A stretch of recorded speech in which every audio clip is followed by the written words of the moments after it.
Hello and welcome to Metro Viral. I'm Arkin. And I'm Rain. And this is Metro Spills. Ang segment na kung saan pinagpasa namin kayo ng mga storya nyo about love, heartbreak, adulting, at iba pa through our Google Forms. Yeah, for this episode, ang title ng ating babasahin ay Missing the Red Flag.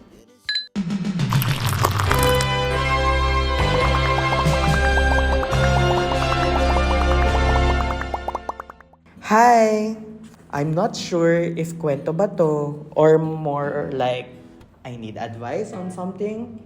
But anyway, let me start with I met this guy, same vibe kami.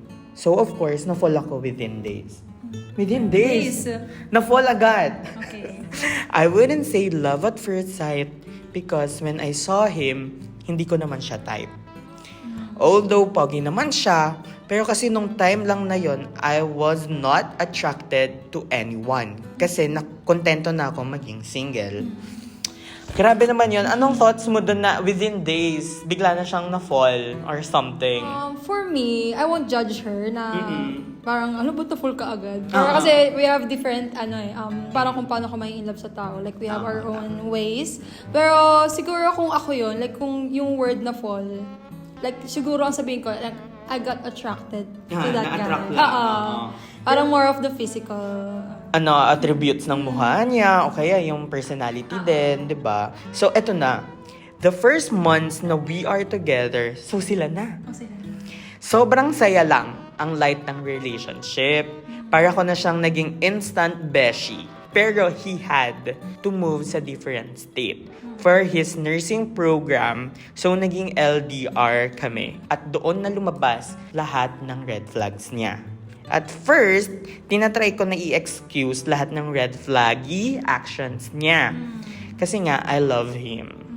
Para sa'yo ba, mahal mo siya. Pero once na nakita na red flag action nung kausap natin, naman ka ba ma-off? Kasi I believe we have our own definition of red flags. Kasi merong standard na red flags, pero meron tayong personal na parang ito talaga top red flag ko. Parang ganon. So if yung nakita kong red flag sa kanya is like minor, siguro I won't be that OA na parang shit. Bitch na. Stop No, na natin to. Ekis ka. Pero kung wag tinamaan niya yung parang top red flag ko na parang pinaka-pet peeve ko, tapos ginawa niya, siguro doon ako mag-take action. Yun na yung sign mo na, stop na to. Siguro hindi stop. I will More take on- action doon sa like parang I will speak up about it and then take action, na parang need natin to ayusin. Kasi if hindi, it will affect our relationship.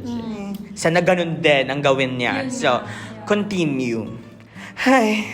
I even disregarded lahat ng advice ng friends ko and ng family ko. Kasi I was so blinded with love. Sa mata ko, he never meant to hurt me naman. And baka sensitive lang ako since all my previous relationship was toxic.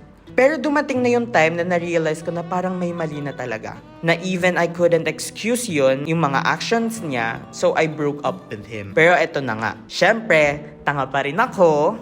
For him, literal na I'll drop anything and anyone kasi ganun ko siya kamahal. And the ending, on and off kami for a year and a half.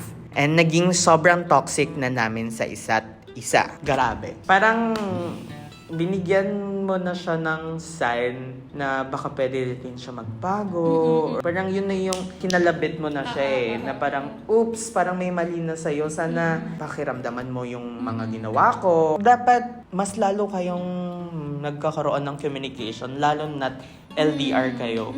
So, possible talaga na magkaroon ng malalabong usapan, lalo na't hindi kayo physical na nagkikita, 'di ba? So, eto na nga. And naging sobrang toxic na namin sa isa't isa. Minsan, I will do something to hurt him back emotionally. Nagagantihan na sila. Nagagantihan na sila. Parang hindi na siya healthy talaga yung relationship na yun. Kasi, Puro hatred na talaga. If someone does something na hindi mo gusto, if you're in a healthy pa, like parang kaya pa, hindi kayo aabot dun sa magagantihan Gagantihan. kayo. Pero kung talagang nandun kayo sa station, gaganti, nagpapataasan na lang kayo. Nagpapataas na kayo ng pride. Oo. Sobrang hirap nang ayusin nun.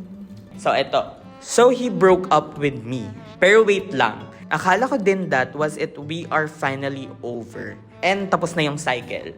Pero no, he came back and wanted to fix things. Pero when I told him sa mga hinanakit ko, na-realize niya na I'm not the one for him. So I give him space and we never talk since. Ang labo ng relationship niyo. Hindi kayo nagkakasundo? Ibig sabihin, kapag di na kayo nakakapag-usap na maayos, there are a lot of past problems na hindi na na-solve. Yeah. Kaya kapag nag-uusap na kayo, wala na. Puro hatred na. Sama ng loob na. Hay nako. Pero ang off na. Ang off Wait lang lang, na- ang off na biglang sinabi niya, you're not the one for me. Like, Oo. he's saying na the girl is not for him. Parang ganun. Hindi na. Wag na. Wag Oo, na. Mas mabuting naghiwalay na lang kayo kasi hindi naman malinaw. Parang mas malinaw pa ata yung plastic labo sa relationship nyo. Like, Kakaloka. feeling ko kasi napaka-standard din nung reason na yun. Di ba? Like, parang when someone wants to end something, Yun lagi yung sinasabi number one nilang line. nila na, Oo. I think you're not the one for me. Or kaya it's me problem. Oo, it's a me problem. Pero siya, ang sinabi niya, hindi ka para sa akin. Sa akin. So parang, sino ka ba? Sino ka ba? Anak ka ba ng Diyos? Okay. No. Pero wait! Napansin namin na maraming nanonood pero hindi nakasubscribe sa Ay. ating YouTube channel. Kaya before we continue, make sure to hit that subscribe button and hit that notification bell to be updated on our latest uploads. So, back to our story. So, continue. Pero lately, he had called me. Pero I never answered because nasabi ko naman na lahat sa kanya. And he did not seem to care about my feelings. So far, sa no contact phase namin, ang dami kong na-realize. Like what I want and need in a relationship. And what's not good for me. Pero lately, namimiss ko talaga siya. Sinupok naman si Beshi Girl! Bakit ka ganyan? Ay nako, ito na naman siguro yung mga moments na alas 12 ng madaling araw, nagre-relapse ka dahil may napakinggang kang kantang at na-trigger ang iyong feelings. So, ito na nga. Like, I can't explain it. Pero whenever we are not together, feeling ko, I'm missing a part of me. Ay, parang meron siyang missing puzzle na inaantay niya lang na mabuo ulit yung sarili niya. Parang ganun. Oo. Sana dumating yung time na hindi siya yung missing puzzle sa buhay mo. Oo, hindi, tsaka mas masakit pag you're missing a part of yourself. Yeah, Like, kasi- 30, 70, or naniniwala kayo? Sinasabi nila na parang wag mong ibibigay daw yung 100% na love. Pero kasi ako, pag nagbigay din kasi ako ng pagmamahal, is 100% din. Parang hindi naman to the point na parang gagawin ko siya yung mundo ko or something. Kasi Ay, wait, Hoy, hindi.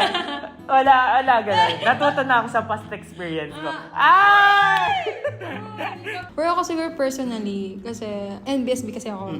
So, kahit gusto kong sabihin na I want to do that 70-30, I won't know kapag nandun na ako sa Nandun na moment.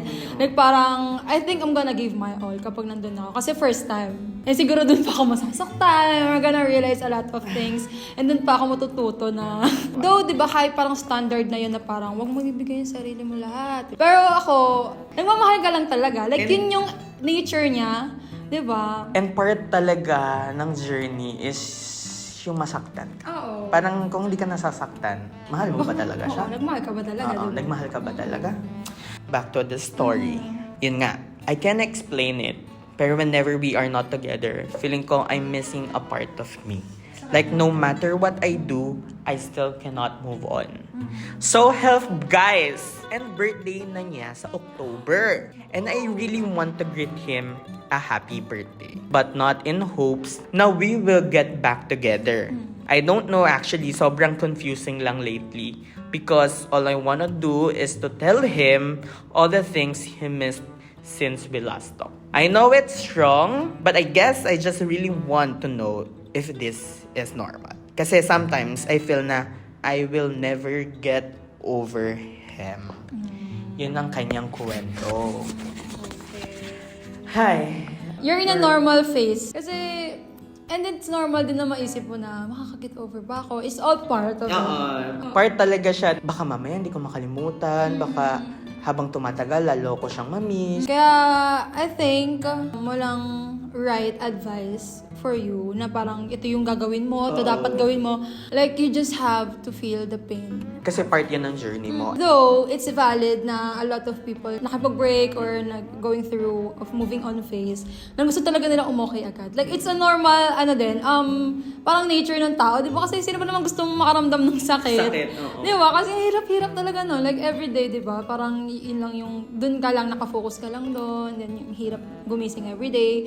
Pero, let it be talaga. Believe me, sa future, mag-resurface siya. Feel free. I feel gusto ko na ulit magmahal and everything. Pero in isang iglap, may nag-trigger sa'yo kanta, place, pagkain, diba? Boosh. May magre-relapse ka talaga. Like, ito rin yung parang mantra ko lagi. Sabi, healing is not linear. When you're healing, hindi talaga siya like consistent na okay ka lang. Healing every day is different. Like, ngayon nag-heal ka, pwedeng nakangiti ka, masaya ka. Pero bukas, pwedeng umiiyak ka. Meron namang araw na sobrang saya mo. Like, parang tingin mo okay ka na. But you're still healing. Feel the process talaga. Be with yourself. Even if you're feeling the pain every day, don't let you lose yourself. Dapat alam mo rin kung paano mo mamahalin yung sarili mo. Yung mga ginagawa mo with your partner, lahat ng bonding nyo, do it with your own. Sobrang saya kapag na-build mo yung security mo with yourself. Sobrang sarap sa feeling nun. I just need myself to feel secured. Ang ganda nun. So, parang mamaya makikipag-date na ako. And then pagpasok mo, Hindi. hi, I'm Arkin and I'm secured. Feel the pain, Beshi Cakes. Thank you for watching Metro Viral. If you want us to feature your story, kahit tungkol sa ano pa yan, you can find our Google Forms sa description box below. And don't forget to like, comment, and subscribe to our YouTube channel and hit that notification bell para naman updated kayo sa mga latest uploads namin. See you in our next episode. Bye!